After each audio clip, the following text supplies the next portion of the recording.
Поздрав од студиото на Прва Скопска, почнуваме со урбани вести. Во општина Бутел денеска имаше масовна акција за садење на дрва во дворот на основното училиште Живко Брајковски. Ова е веста на денот, во продолжение ќе ви ги прикажеме и другите наслови за денеска. Засадени 25 јасени во дворот на основното училиште Живко Брајковски во Бутел. Акција за чистење во општина Ѓорче Петров. Зголемен број на заболени од грип. До сега се пријавени 2943 лица. Се чисти отпадот во студентскиот дом Гоце Делчев. 25 дрва од видот јасен денеска беа засадени во дворот на основното училиште Живко Брајковски во општина Бутел. Како што истакна градоначалникот Велимир Смилевски, овие дрва се само дел од активностите за уредување на дворот на ова училиште. Денешните активности треба да бидат поттик за учениците, родителите и наставниот кадар за негување и чување на животната средина. Во училишниот двор на основното училиште Живко Брајковски денеска беа засадени 25 јасенови дрва. Градоначалникот на општина Бутел Велимир Смилевски, директорката на училиштето, заедно со учениците и наставниците од секцијата по биологија, учествуваа во овој еколошки хепенинг за поубава и позелена еколошка средина. Како што истакна градоначалникот Велимир Смилевски, овие 25 јасенови дрва се само дел од активностите за хортикултурно и содржинско уредување на огромниот двор на ова училиште. Денешните активности треба да бидат поттик за учениците, нивните родители и наставниот кадар за негување и чување на животната средина. Денес имаме убава можност со учениците од основното училиште Живко Брајковски да насадиме 25 садници, каде што учениците имаа можност да си ја пишат и пораката која што ја имаат за својата иднина. Заради тоа со секторот по биологија се надевам дека во наредниот период ќе го посадиме целиот училишен двор и секој ќе си има свое дрво. Се надевам дека учениците ќе продолжат со овие активности во своите домови, да ги иницираат своите родители да и они во нивните дворови насадат по некој дрво. Директорката на училиштето Розалија Ангеловска се заблагодари за денешната акција и истакна дека како училиште ќе продолжат и понатаму да го уредуваат училишниот двор. Јас би сакала јавно да се заблагодарам на нашиот градоначалник господинот Велимир Смилевски, што со донацијата на овие садници не овозможи хортикултурно да го уредиме нашиот училишен двор, а со тоа и да помогнеме и за заштита на еколошката средина во училиштето. Учениците се обврзаа дека ќе ги негуваат и наводнуваат засадените дрва. Повеќе други нивни пораки беа поставени до стеблата на јасените. Наискрена беше пораката засади дрво, засади цвет за поубав свет. Сакаме да ја подигнеме свеста кај сите луѓе да се повеќе да садуваат дрвја и да бидат да се грижат повеќе за нивната животна средина и воздухот во нив. Дека денеска излеговме надвор, засадивме дрвја и дека во секој дрво дадовме нам порака. Покрај денешното засадување јасенови дрва во училишниот двор на ова училиште, во наредниот период ќе бидат засадени и други дрва со цел разубавување на училиштето. Во општина Ѓорче Петров се одржаа неколку активности за чистење на општината. На одредени локации се чистеа тротоарите и паркинзите. Се отстрануваше на собраниот талок на јавните површини, а штитениците од Центарот на лица со интелектуална попреченост порака ги исчистија тревните површини во Волково. Во пресрет на пролета во општина Ѓорче Петров се одржаа неколку активности за чистење на општината. Комуналните служби ги чистеа тротоарите и паркинзите по должина на улицата Лука Геров во населбата Даме Груев. Се чистеше и отстрануваше на собраниот талок од јавните површини. Како што информираат од општината и во наредниот период продолжува со редовно рачно собирање на сметот како дел од алтернативните и интервентни мерки против аерозагадувањето. Исто така во општина Ѓорче Петров се работеше и на тревните површини, каде се насобраа поголема количина на отпад од несовесните граѓани.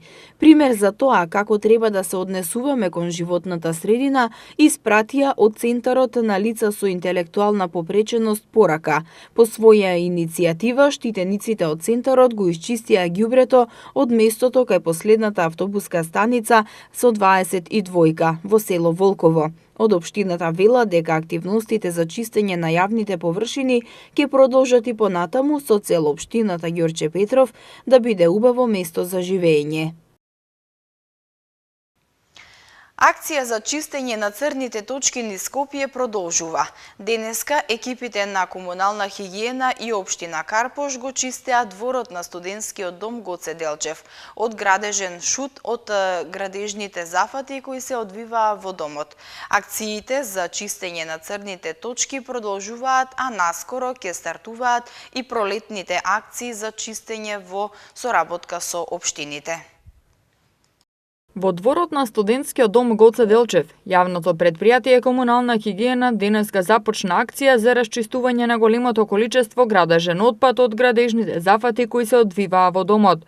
Како што информираше директорот на Државниот студентски центар Дарио Николовски, пред 2 дена блоковите В и Г се преземени од страна на центарот и во согласност со изведувачот на објектот, за 10 дена треба да се исчисти, а раководството и студентите треба многу повеќе да се грижат за хигиената. Јас ја поздравам идејата на јавното претпријатие комунална хигиена и на општина Карпош што во моментот се вклучија да допринесат за што е можно побрзо оспособување на дворот, кој што е исто така многу важен за животот и живењето на студентите. Покрај тоа што треба да возможиме подобри услови внатре во студентскиот дом, а веќе ги имаме во овој студентски дом како такви, имаме за цел да го возможиме и очистувањето на дворот, а после тоа да се изработи еден план за хортикултурно редување и да имаме еден комплетно уреден студентски дом во рамките на градот Скопје.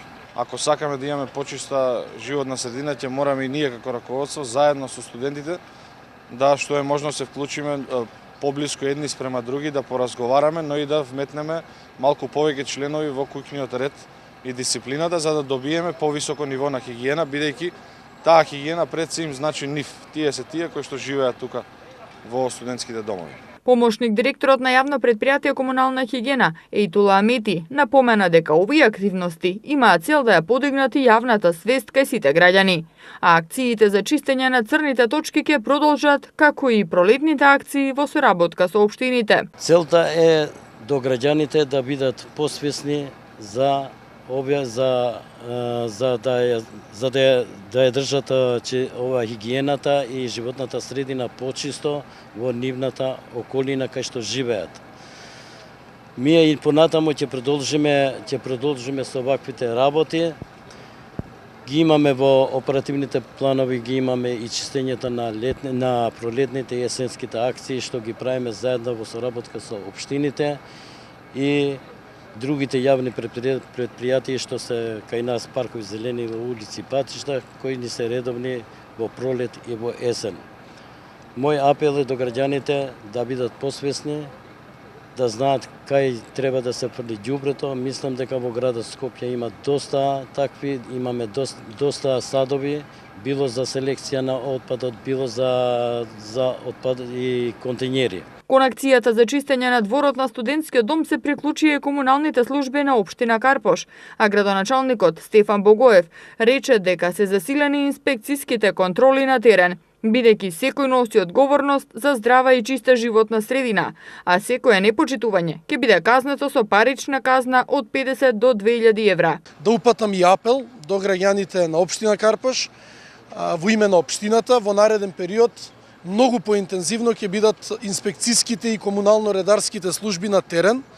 Сакам добронамерно да предупредам дека казните се движат од 50 до 2000 евра во зависност од правно или приватно физичко лице. Така да не би сакал да се доведеме во непријатна ситуација. Ние како служби, како администрација, како избрани за тоа ќе си ја работиме нашата работа, меѓутоа најстрого ќе биде санкционирано секое уништување на животната средина и на природата во општина Карпош. Досега имаме изречено повеќе казни пред 3 дена запленивме поголемо количество на стари гуми кои што беа спремни за палење за загревање.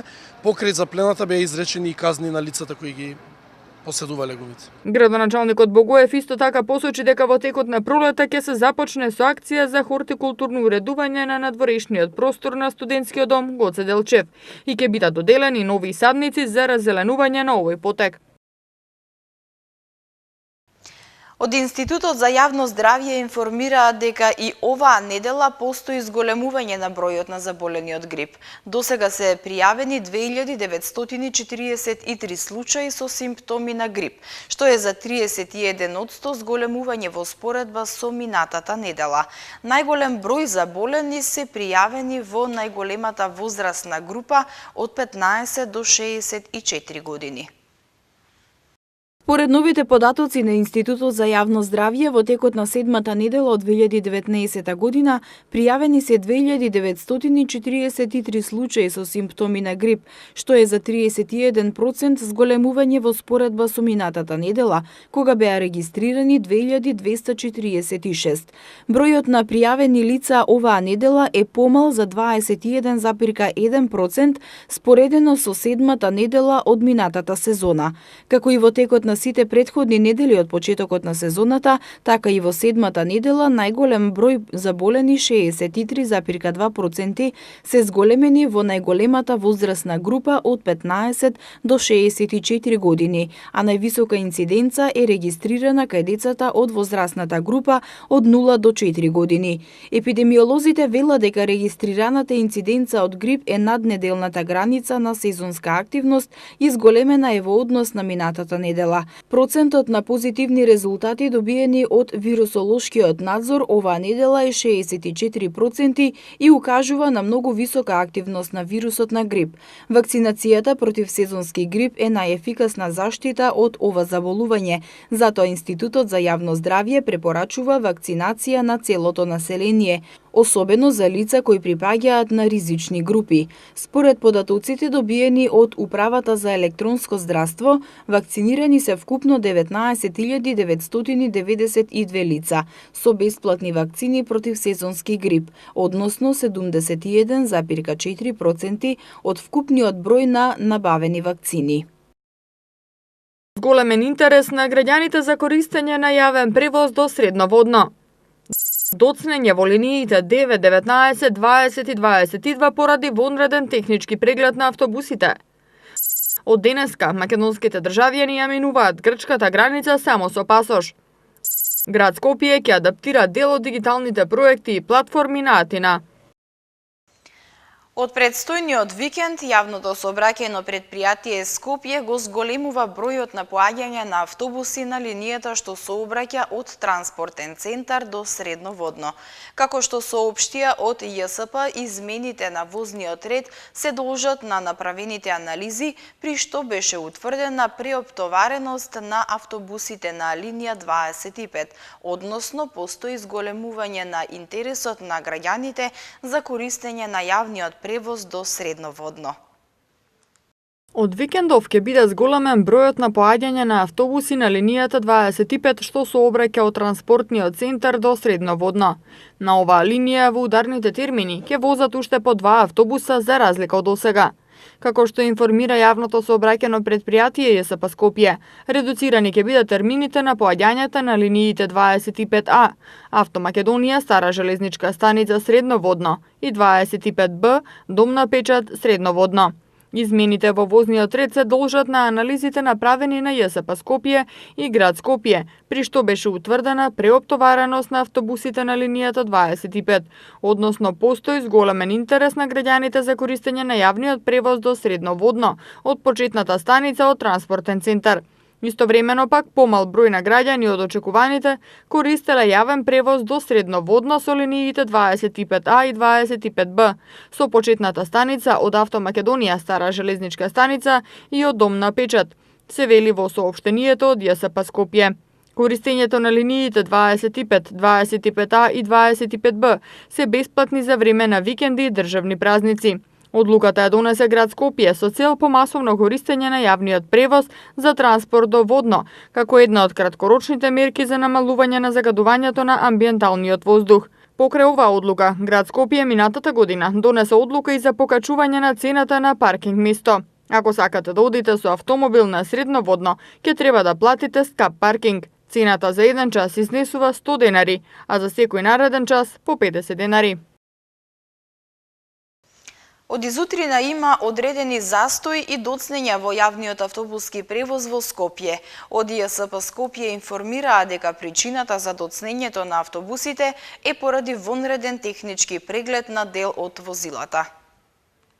Поради вонреден технички преглед на дел од возилата вклучени во јавниот превоз, од изутрината има одредени застои, доцнења на линиите 9, 19, 20 и 22, соопшти ЈСП Скопје. Генерално, овие линии ги обслужуваат приватните превозници. На линијата 20 возат само автобуси на приватните превозници, а линиите 9, 19 и 22 комбинирано ги обслужуваат возилата на ЈСП Скопје и приватните превозници. Возилата на ЈСП Скопје непречено ги реализираат утврдените термини од возниот ред. По 3 возила се обраќаат на линиите 9 и 22 и 2 возила на линијата 19. Односно на нив не се врши вонреден технички преглед.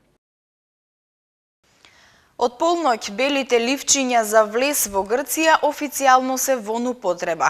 Граѓаните од синоќ ја менуваат границата само со македонскиот пасош. Ова доаѓа откако пред една недела, согласно преспанскиот договор, сите наши државјани кои влегуваат во Грција во пасошот добиваат печат со новото уставно име. Грчките власти дури вчера изделе наредба до пограничните служби за новите правила за влез на македонските државјани во Грција. При влез во Грција официјално од вчера македонските граѓани македонско-грчката граница ја минуваат само со пасоши, на кои на излез од земјава нашите гранични полицајци им ставаат печат на кој на македонски, англиски и француски јазик пишува дека патната исправа е во сопственост на Република Северна Македонија, а грчките полицајци за прв пат печати ставаат во пасошите. Тоа значи дека белите ливчиња кои до вчера грчките гранични полицајци ни ставаа печати за влез во нивната земја, од синоќ на полноќ заминаа во историјата. Новите правила од преспанскиот договор грчките погранични служби почнаа да ги применуваат по една недела откако на граничниот премин Богородица беше поставена таблата со новото уставно име на нашата земја. Печатите со Република Северна Македонија засега ги има само на граничните премини со Грција. Граѓаните кои патуваат во Србија, Бугарија, Косово и Албанија се уште не добиле печат со новото име, но како што велат од МВР, подготовките се во тек и наскоро на сите гранични премини ќе бидат доставени печати. Според најавите, лични карти и патни исправи со новото уставно име на земјава ќе почнат да се издаваат кон крајот на годинава. Дигиталните проекти и платформите што се реализираат во Атина во наредниот период ќе се адаптираат и применат и во град Скопје. Станува збор за имплементација на иновативни решенија за подобрување на секојдневието на граѓаните во Скопје. Европската комисија во ноември минатата година ја одбра Атина за Европска престолнина на иновативност за 2018 година, а сега во грчкиот главен град се одржа конференција токму за оваа награда и имплементација на иновативните решенија за подобрување на секојдневието на граѓаните. На конференцијата учествуваа и представници на град Скопје. Никола Гаджовски, раководител на секторот за планирање и уредување на просторот, и Тони Масевски, советник за стратегија и развој во кабинетот на градоначалникот на град Скопје. Масевски беше дел и од панел дискусијата. Тој говори за соработката на македонската и грчката престолнина, за проектите на општина Атина, кои би можеле да се адаптираат и применат во град Скопје. Град Скопје е еден од 12 градови кои учествува во проектот Хоризонт 2020, финансиски проект во кој Атина е град од кој што ние превземаме искуства за примена и алатки за зголемување на демократската партиципативност на граѓаните во процесот на донесување одлуки и генерално во јавниот живот. Тој објаснува дека една од идеите е детално да се разгледа атинската дигитална платформа Син Атина, која е комплетно применлива кај нас, како платформа која ќе го зголеми интересот на граѓаните во јавниот живот. Ние сега работиме на преземање на целиот план на организацијската структура на комитетот што работи на тоа. Станува збор за поширока платформа на стейкхолдери кои се инволвирани во процесот на осовременување на градовите. Атина е прв град што го направи тоа. Тој модел го разгледуваме и го адаптираме кај нас како и Син Атина платформата за граѓанската партиципативност. Тие се две работи кои во скоро време сериозно размислуваме да ги примениме кај нас, вели Масевски во однос на следните проекти. Денеска во Македонија имавме сончево време со мала до умерена облачност и со слаб до умерен ветер од северен правец. Во Скопје слично време, сончево со мала до умерена облачност и со слаб до умерен ветер. За утре метеоролозите најавуваат дека во текот на денот ќе настапи зголемување на облачноста, попладнето и во текот на ноќта со локални врнежи од дожд, а на планините од снег. Поради спуштање на студена воздушна маса од север, врнежите в сабота ќе преминат во снег и на некои пониски места. За време на викендот ќе дува засилен повремено силен ветер, кој наместа ќе достигнува и до 80 км на час. Денеска температурата достигна до 14 степен, а за утре ќе се спушти и до 10 степени. В сабота температурата ќе се движи од -5 до 2, недела од -6 до 5 и понеделник од -3 до 7 степени. Почитувани гледачи, со временската прогноза го завршуваме ова издание на Урбаните вести. Ви благодарам што бевте со нас. Повеќе наслови можете да прочитате на нашата веб страна matama.mk и на социјалните мрежи Facebook и Twitter. Довидување.